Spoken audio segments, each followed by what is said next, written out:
here's what I want you to do, all right? First off, I'm super excited. I'm glad we could have this. Let them know you're super excited. And I know that sounds crazy, but there are so many people that I don't know if it's nihilism or what, like there are so many people like, thank you, right? Like they don't even smile. Like let them know I'm excited. You know, based on my research that I've done, based on the conversation that we've had going, I really think that we're on the precipice of something exciting here. I've got a couple ideas around your current situation and the capabilities that you guys need.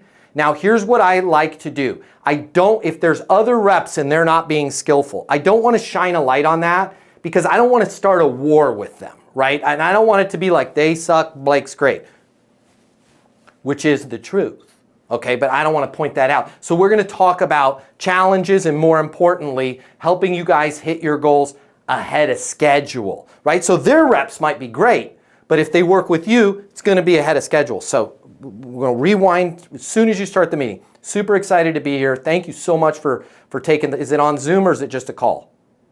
No, we're meeting in person. Oh, you're meeting in person, even better, right? Whole drive over here. I was thinking about you guys, right? Let them know. I was thinking about this since I woke up this morning, right?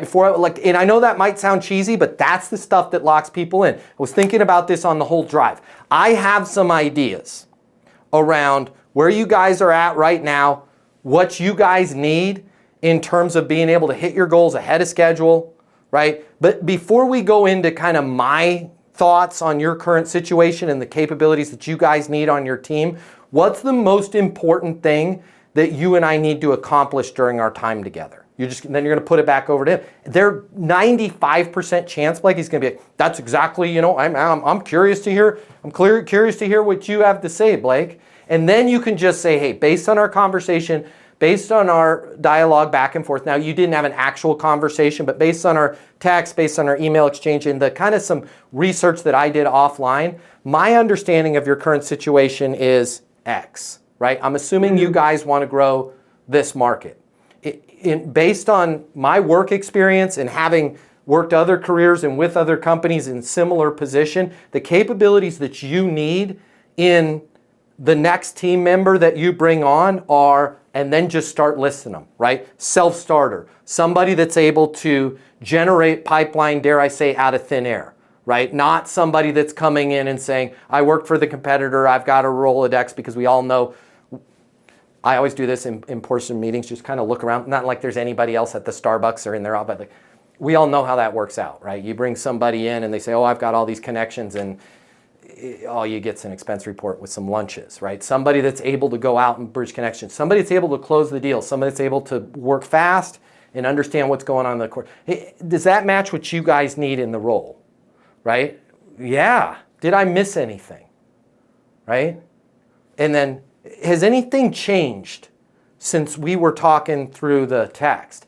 All of that is an opportunity for them to open up, right? And then if they go, no, man, that's actually, now you can, this is the beautiful pivot here. Now, that's actually really good. I'd like to add this, they'll add a couple things or they won't. In terms of your guys' goals, your outlook for this region, where are you at right now in terms of top line revenue for the Midwest region? Where do you want to be? Right now, all of a sudden, the conversation is exactly where it needs to be, Blake, on them, right? And then you can, at the end of the meeting, go, hey, because of the fact that you had said you guys are doing 14.7 million from that region, you want to break off a piece out of the Southwest and do half of Texas there as a region, right? I believe, based on everything you've told me, the culture and the background that I've done, I'm an excellent candidate for that. I'm ready to go right now. I believe in this, and I believe that absolutely 100%, I am confident that I can help you guys hit those numbers in, I'm just making up regions here, in that new San Antonio block ahead of schedule. Does it make sense to put me in that role? Literally ask them for that. Does it make sense to put me in that role? Well, we do have some other things going. Got it. What's a good next step? Well, we are going to interview some other candidates, right? Makes perfect sense. What's a good next step on my end? Right? Well, we're going to interview some other candidates. He's going to automatically be regretting interviewing other candidates next week. Makes total sense. How about we do this? I'm going to write up, let me get back to my office. Even if you're working out of your house, just call it an office. Let me get back to my office.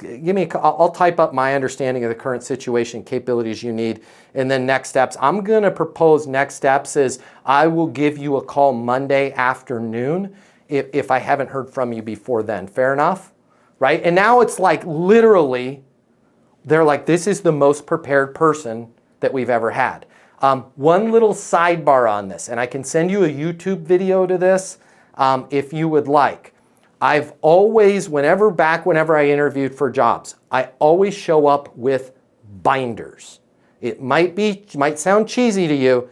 I have never not gotten a job offer. The binder has their logo on it, right? If I can find a binder in their color, I'll grab it. If not, I go white. I put their logo on it. I put my name in bold. I put the title, or what I'm guessing the title should be, VP of Sales, right? I bring a binder for myself. I bring a binder for them. Inside the binder, I put their logo and I just print note paper with the lines, but it has their logo on it. It also has my name, and it also has my mobile, and it says the word mobile. And there's 3 or 4 pages that we can all take notes. In the bottom right-hand corner of the note pages, there's a box. You can just copy and paste this stuff out of Google with little graph paper in case I need to draw some stuff. It just looks cool, right? Then in the pocket of the binder is my resume. Hopefully I never have to go to that, okay? Then I can also put some of those bullet points in pages that I think are important to that role. I can kind of dig in just a little bit into that current situation, okay? If I'm meeting with just one person, I bring 3 binders, okay? Why? They might bring somebody else, and I don't want that person to feel left out. If I'm meeting with 3 people, I bring 5 binders because I'm always including a binder for myself and an extra. I know it sounds crazy. In each binder, also have not 1 but 2 pens. This stuff sounds crazy. There are offices, I can't say the names of the companies, okay, that if you go, I'm assuming it's still there in the CEO's office, on her bookshelf is a freaking Matt Easton binder from 2006. And it's one of her prized possessions. Like, I've never had a job interview like this for a VP of Sales. It was amazing, right? Like, they will remember that binder. And it just keeps, you hand them the binder. They're like, great. Oh, just something to take, underplay it, right? Just something to take notes on. There's 2 pens in there. Open your pen, right? Super excited. I've got some ideas. Was thinking about this all morning, right? Went to bed thinking about this. I'm super excited to have this conversation. I've got some ideas around your current situation, capabilities you guys need, and the people that you're going to bring into the organization to hit your goals ahead of schedule and, dare I say, under budget. But before we jump into kind of my thoughts, Tim, Dave, Susan, whoever it is, what's the most important thing that you need to accomplish during our time here together? And then write notes. It is going to be the most seamless job interview they've ever had. And they'll save the binder. And you'll probably get an offer. I'm going to say 95% chance you'll get the offer.